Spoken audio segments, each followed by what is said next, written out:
بسم اللہ الرحمن الرحیم نحمدہ ونصلی علی رسولہ الکریم اما بعد فقد قال اللہ تبارک وتعالی فی القرآن المجید والفرقان الحمید فاعوذ باللہ من الشیطان الرجیم بسم اللہ الرحمن الرحیم ان الذین کذبوا بآیاتنا واستکبروا عنها لا تفتح لهم ابواب السماء ولا يدخلون الجنة حتى يلج الجمل في سم الخياط وكذلك نجزي المجرمين وقال النبي صلى الله عليه وسلم بادروا في الأعمال كقطع الليل المظلم يصبح الرجل مؤمنا ويمسي كافرا ويمسي مؤمنا ويصبح كافرا يبيع دينه كعرض من الدنيا صدق الله العظيم وصدق رسول النبي الكريم ونحن على ذلك لمن الشاهدين والشاكرين والحمد لله رب العالمين۔ بزرگوں اور عزیز دوستو، آج ہم جس دور سے گزر رہے ہیں یہ دور بڑا پرفتن فتنے والا دور ہے۔ ہر طرف روز بروز نئے نئے فتنے جنم لے رہے ہیں۔ ایسے دور میں ہمیں اپنے ایمان کی حفاظت بے حد ضروری ہے، اپنی اولاد کی ایمان کی حفاظت، اپنے آنے والی نسل کی ایمان کی حفاظت کی بے حد ضرورت ہے۔ قرآن پاک کی جو آیت میں نے تلاوت کی ہے اس میں اللہ رب العزت فرماتے ہیں ان الذین کذبوا بآیاتنا، وہ لوگ جنہوں نے ہماری آیتوں کو جھٹلایا، واستکبروا عنہا، اور ان سے تکبر کیا، لا تفتح لهم ابواب السماء، ان لوگوں کے لیے نہ تو آسمان کے دروازے کھولے جائیں گے، ولا يدخلون الجنہ، اور وہ نہ لوگ جنت میں داخل ہوں گے، حتی یلج الجمل فی سم الخیاط، یہاں تک کہ اونٹ اس سوئی کے ناکے میں داخل ہو جائے، وکذالک نجزی المجرمین، کہ ہم نافرمانوں کا، مجرمین کا، گنہگاروں کا ایسا ہی بدلہ دیا کرتے ہیں۔ اور ایک حدیث کے اندر اللہ کے رسول صلی اللہ علیہ وسلم نے فرمایا، اے لوگو نیک اعمال کے اندر جلدی کرو،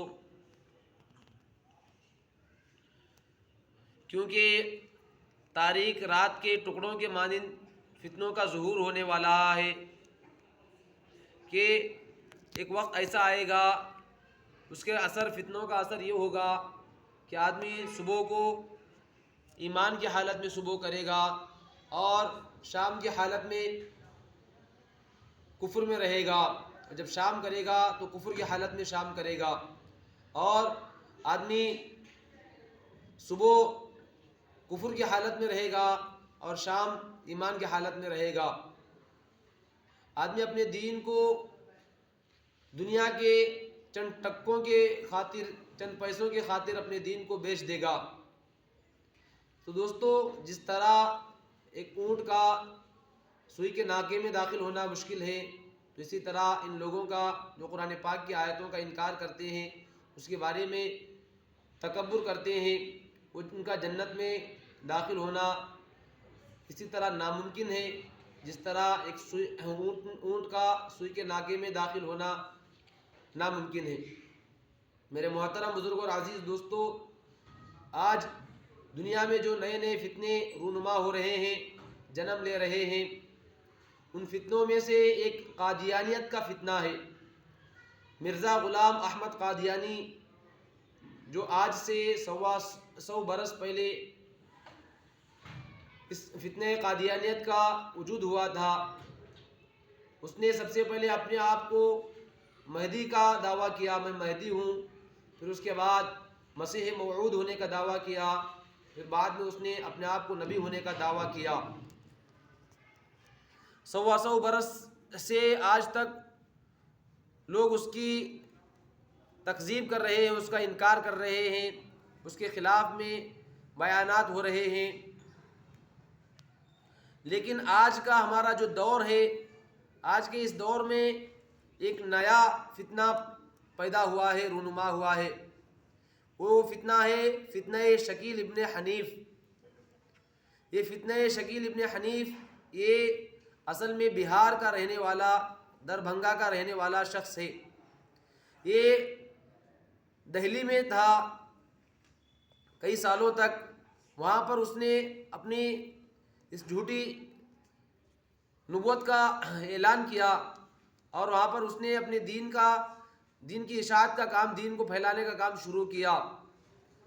جو وہاں کے سادہ قسم کے نوجوان تھے جو مختلف اداروں میں تعلیم پا رہے تھے، سب سے پہلے اس نے ان نوجوانوں کو نشانہ بنانا شروع کیا. اس کے ماننے والے دھیرے دھیرے بڑھنے لگے. تو وہاں کے لوگوں نے جب غور کیا اس فتنے کے بارے میں، جب انہیں پتہ چلا کہ ایک سنگین فتنہ ہے، تو اس کو وہاں سے بھگا دیا دہلی سے. پھر اورنگ آباد کے ایک علاقے میں اس کو ایک بڑی جگہ خرید کر دی گئی. وہاں پر اس نے اپنے رہنے سہنے کا وہاں پر انتظام کیا، وہاں پر اس کا انتظام ہے. اور آج دنیا کے ملک کے مختلف صوبوں میں، مہاراشٹر کے اندر، آندھرا، کرناٹک، بہار، تلنگانہ، ہر جگہ اس کے ماننے والے دن بدن بڑھتے ہی جا رہے ہیں. یہ لوگ سب سے پہلے مسجدوں میں آتے ہیں، بڑی لمبی داڑھی ہوتی ہے اور جبہ پیجامہ وغیرہ ہوتا ہے. جس طرح ایک عام انسان سنتی لباس میں ہوتا ہے، ایسے ہی یہ لوگ داڑھی، ٹوپی اور سنتی لباس میں رہتے ہیں. آ کر مسجدوں میں جو سادہ قسم کے لوگ ہوتے ہیں ان سے ملاقات کرتے ہیں اور ان سے بڑی دینداری کا اظہار کرتے ہیں، بڑی دین کی باتیں کرتے ہیں. ہر بات میں ماشاء اللہ، سبحان اللہ، انشاءاللہ ایسی باتیں کرتے ہیں. جب کچھ دن ہو جاتے ہیں، وہ بندہ جب ان کے ماننے میں، ان کی طرف داری میں آ جاتا ہے، ان کے فیور میں آ جاتا ہے، تو اس کو کہتے ہیں کہ تمہیں قیامت کی علامات، قیامت کی نشانیاں معلوم ہیں. جب کہتا ہے کہ مجھے قیامت کی نشانیاں، قیامت کی علامتیں معلوم نہیں ہیں، پھر وہ اس سادہ انسان کے سامنے قیامت کی نشانیوں کو بیان کرنا شروع کرتے ہیں، بتاتے ہیں، اور علماء کے بارے میں بدظن کرتے ہیں اور کہتے ہیں کہ علماء کو ان قیامت کی نشانیوں کے بارے میں، ان چیزوں کے بارے میں کچھ پتہ نہیں ہوتا، اس کی کچھ خبر نہیں رکھتے، بلکہ علماء کو صرف نماز، روزہ، زکوٰۃ، حج وغیرہ اسی کے مسائل کے اندر الجھے ہوئے ہوتے ہیں، علماء سے بدظن کرتے ہیں. پھر جب وہ ان کا مرید ہونے لگتا ہے تو کہتے ہیں کہ ہمارے شیخ ہیں، ہمارے پیر ہیں، ان سے بیعت کرنا پڑے گا آپ کو.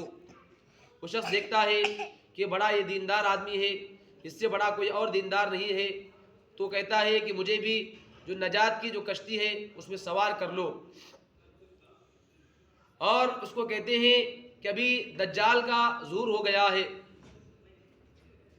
دجال کے پیشانی پر قیامت کی نشانیوں میں لکھا ہوا ہے کہ کافر لکھا ہوا ہے.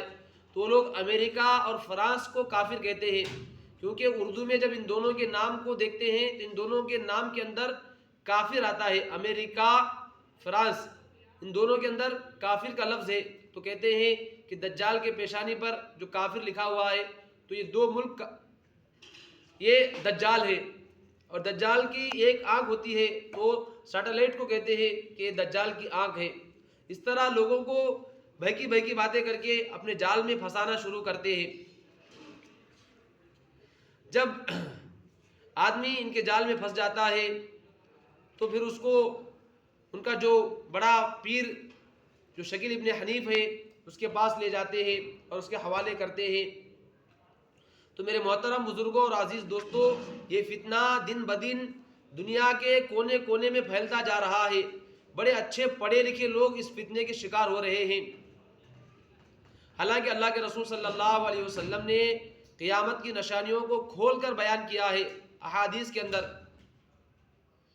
فرمایا یہ شکیل ابن حنیف کہتا ہے کہ میں مہدی ہوں. اس نے دعویٰ کیا کہ میں مہدی ہوں. پھر اس نے دعویٰ کیا کہ میں مسیح موعود ہوں. حالانکہ امام مہدی وہ الگ ہیں اور مسیح موعود یعنی حضرت عیسیٰ علیہ السلام وہ الگ ہیں. حضرت امام مہدی ان کا نام محمد ابن عبداللہ ہوگا جبکہ اس کا نام شکیل ابن حنیف ہے. اور امام مہدی کا خاندان وہ حضرت فاطمہ رضی اللہ تعالیٰ عنہ کے خاندان سے جا کر ملتا ہے، بڑے پاکیزہ خاندان سے، جبکہ یہ ہندوستانی نسل کا ہے، نہ دور دور سے اس کا کوئی واسطہ ہے حضرت فاطمہ کے خاندان سے. اور حضرت عیسیٰ علیہ السلام کے بارے میں اللہ کے رسول نے قرآن کے اندر اللہ اور اس کے رسول نے واضح نشانیوں کو بیان کیا اور فرمایا امام مہدی وہ دمشق کی جامع مسجد کی مینار پر اتریں گے اور یہ کہتا ہے کہ میں امام مہدی ہوں جبکہ یہ ہندوستان کا رہنے والا ہے، نہ آسمان سے اترا ہے نہ اس دمشق کی جامع مسجد دیکھا ہے اس نے. اور یہ کہتا ہے کہ میں عیسیٰ علیہ السلام ہوں جبکہ عیسیٰ علیہ السلام کے بارے میں ہمیں یہ واضح علامتیں معلوم ہیں کہ حضرت عیسیٰ علیہ السلام حضرت مریم علیہ السلام کے بیٹے ہیں جو کہ بغیر باپ کے پیدا ہوئے ہیں. حضرت مریم کی شادی نہیں ہوئی ہے، حضرت عیسیٰ علیہ السلام بغیر باپ کے پیدا ہوئے ہیں جو کہ ماں کے گود میں بات کیا ہے اور اپنی ماں کی پاکیزگی بیان کی ہے اور کہا ہے کہ میں اللہ کا بھیجا ہوا نبی اور رسول ہوں. یہ جبکہ اس کا باپ ہے شکیل کا، اس کی ماں ہے، اس کا خاندان ہے، یہ اپنے آپ کو حضرت عیسیٰ علیہ السلام ہونے کا دعویٰ کرتا ہے. میرے محترم بزرگ اور عزیز دوستو، ایسی بے شمار نشانیاں اللہ کے رسول صلی اللہ علیہ وسلم نے احادیث میں بیان کی ہے کہ عیسیٰ علیہ السلام کون ہوں گے، امام مہدی کون ہوں گے. یہ جو شکیل ابن جو حنیف ہے اس کا جو فتنہ ہے یہ جھوٹا فتنہ ہے. جو بھی اس کا شکار ہوتا ہے تو وہ ایمان سے ہاتھ دھو بیٹھتا ہے، ایمان سے نکل جاتا ہے، ایمان سے خارج ہو جاتا ہے. یہ فتنہ دن بدن ہمارے علاقوں میں بڑھتا جا رہا ہے. ہماری مسجدوں میں اس کے ماننے والے، اس کے متبعین، اس کے مریدین پائے جا رہے ہیں جو ہمارے نوجوان طبقے کو نشانہ بنا رہے ہیں. خصوصاً جو کالجوں میں، جو یونیورسٹیوں میں پڑھنے والے جو طلبہ ہوتے ہیں، جو خالی الذہن ہوتے ہیں، ایسے نوجوانوں کا ذہن بگاڑ رہے ہیں اور اپنے فتنے کا شکار کر رہے ہیں. ایسے نازک وقت میں ہمیں اپنے ایمان کی بے حد ضرورت ہے حفاظت کرنے کی. اپنے ایمان کی حفاظت کی ضرورت ہے، اپنے اولاد کی ایمان کی حفاظت کی ضرورت ہے، اپنے آنے والی نسلوں کے ایمان کی حفاظت کی ضرورت ہے. کیونکہ ایمان کے بغیر بندہ نہ جنت میں جا سکتا ہے، ایمان کے بغیر بندہ نہ جہنم سے بچ سکتا ہے.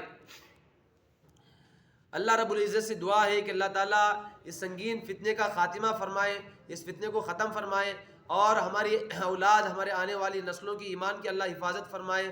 ہم تمام کو جتنی طاقت ہے، جتنا بھی ہم کوشش کر سکتے ہیں اس فتنے کو ختم کرنے کے لیے، اللہ رب العزت ہم سے اس فتنے کو ختم کرنے کا کام لے. آمین.